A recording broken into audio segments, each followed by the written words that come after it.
Hello, hello, hello.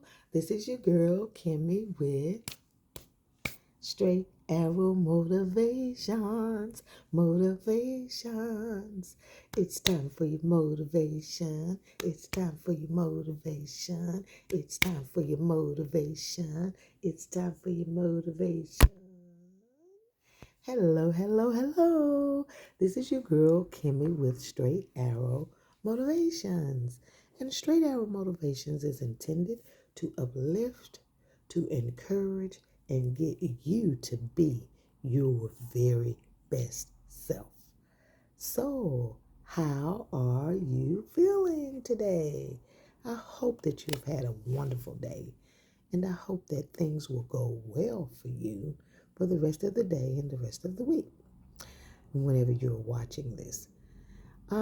Tonight, I would like to talk about something, and this is just an observation that I have observed, and I've just wanted to bring it to the forefront. Um, we're talking tonight about um, segregation. And segregation, yes. Segregation ended in 1964. But did you know that residential segregation is still alive and well? Residential segregation. And you may say, Kimmy, what are you talking about? Residential segregation. Residential segregation is where Black, brown, Latino, different types of cultures and races are excluded from certain areas, from living in certain areas. Now, they're not excluded in the way that you would think they are. And this is what makes it so sneaky. The way that they're excluded is through pricing. Through pricing, back in the day, you could really, literally see a literal railroad track, and you could cross and say, hey, this is the white side, hey, this is the black side. It's not like that anymore. You don't have a literal railroad tracks anymore.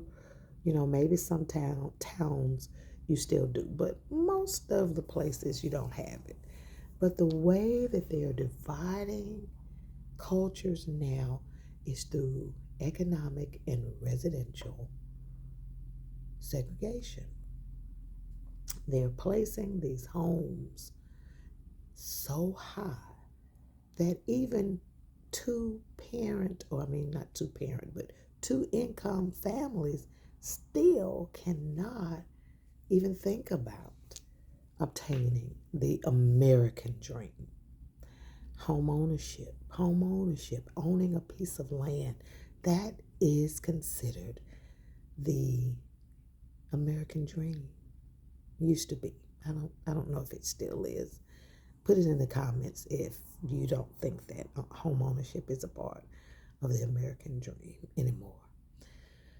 But for the sake of this conversation, we will say that home ownership is still basically what people desire, what families desire, is to have a piece of land, something that they can live in, enjoy their families, leave a legacy, leave to their children.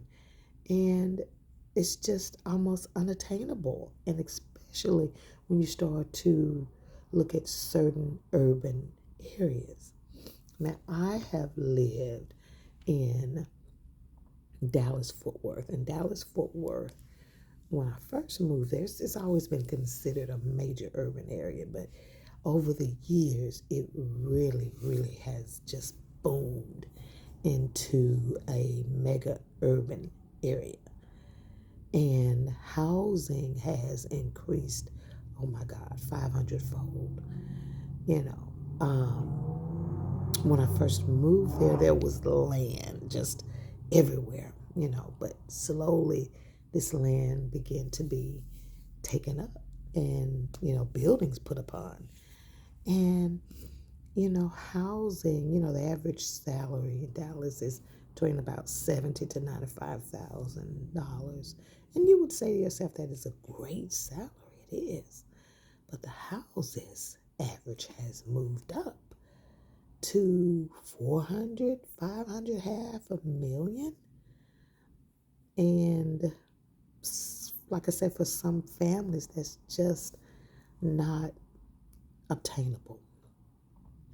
And so the quality of housing, you may have a voucher. Low income families may receive a voucher, but then they run them all around town with this voucher, because when you get the voucher, you are the one that has to find the housing and then, let them know about it. But most of the times, the people with the vouchers, it's hard to find the particular housing. They tell them, oh, we don't have anything available, or you just run around with this voucher. Or either you have, 500 people trying to get this one place. And so it just makes it very difficult. And I'm just seeing that they are zoning areas and putting certain properties in certain areas and not providing or not opening up certain areas. There's certain areas when properties become available in those zip codes, the average person would never know it. You would never know it. They don't even broadcast it like that. It's a whole different system of the way they let people know that certain houses are available in certain neighborhoods. It's not even made public. And so, how can we eradicate this type of segregation where people can get the same, what am I trying to say? I don't want to say same affordable housing. I don't want to say same affordable housing, but get the same luxuries in all neighborhoods, have equity in all neighborhoods. How can that be done? How can that be done? And you look around and you see, even where I am now, I'm seeing, an average salary of $55,000, $65,000, but the homes, nicer homes, are in the $300,000, $400,000, $500,000 range. It's not adding up. So that's what makes me think, is this intentional to keep a certain element, a certain group out? So put it in the comments. Let me know what you think. Am I on to something with this residential segregation? Are they pushing certain groups out? Keeping certain groups out? This is, and if it's true, it's very disturbing. And how can we stop it? How can we stop it? How can we get on these zoning committees and zoning boards and talk to congressmen or people within our cities or towns to find out more information about this? Because as I said before, everyone should have an opportunity to the American dream, owning their own property, having their own home.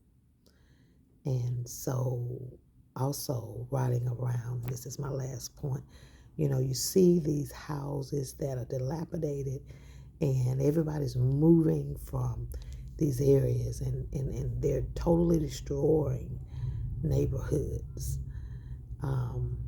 They're not keeping them up. The streets are different. Streets raggedy, streets holes, potholes. And then you go to certain parts of town and it's like you've escaped to New England or Boston, Massachusetts, somewhere. It's a totally different vibe on the other side of town. That's not right. I don't want a voucher to stay in the raggedy neighborhood. I want to live. I want to live where you're living. So, how can this stop? Put it in the comments and let me know how it can stop. But anyway, I'm going to do some more research on this. Residential segregation is here, it's alive, and unfortunately, it's well. And we have to stop it. We have to stop it. But anyway, this has been your girl Kimmy with Straight Arrow Motivations. Please give me a thumbs up, like, comment, and share. Bye bye. Be blessed until next time.